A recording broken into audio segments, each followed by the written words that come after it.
guys, for today's video, mamutulotag kapayas ka ting gaghana sa akong kapayas.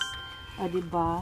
Nag-aagawan sila ng tubo. So, ang dati dito guys, ispot na ito ang uban para makapamunga. So, inani na ito guys, para makapamunga na dyan itong kapayas, no? Atong kuhaon ang gagmay kay para makatubo ng usa. Naon guys, kay nag-agawan sila sa kuan na. So, kaon na ito guys para makatubo din ang isa. Okay, ayan. So, malaga kami siya din nakaibutang. And then also kay isa. So, nagantay siya nito po guys. So, nag-ilog silang ganan. So, kung buhatan is, ako na lang yung puuhon ang isa. Sayang siya, pero medyo siya na ito nga. Pati yun. Okay. Okay.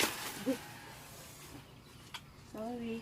So, kaning kinatabukan ng ibilin kay para siguradong buhi siya.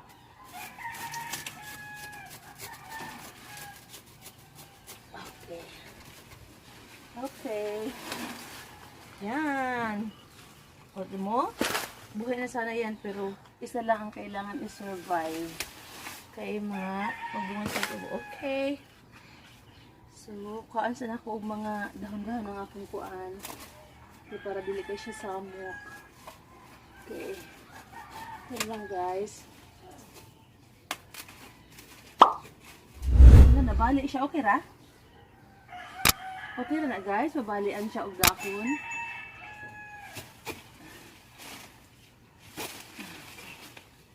Limpyo na kagamay siya para di kayo siya.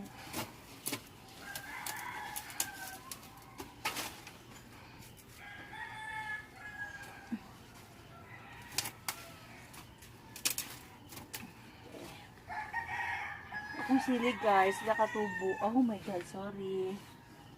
Ang galon naman ako, kantangan siya. Okay. Yan, nakatubo na siya kay ba siya bunga guys, in fairness, nara ay. Oh my god, nabunga na siya. So, dahil akong kapayas guys. Pabahan na ako siya ng madakot. Kani man gud akong gibuhat kay para sad siya maabungan ng amuhang coral kay sulod man lagi ang mga hayop sa uban diri. So, mo na nga pwede kam lang siya inaanit ko. Diba? So, mo na siya sa karon. Super init na guys. And bye!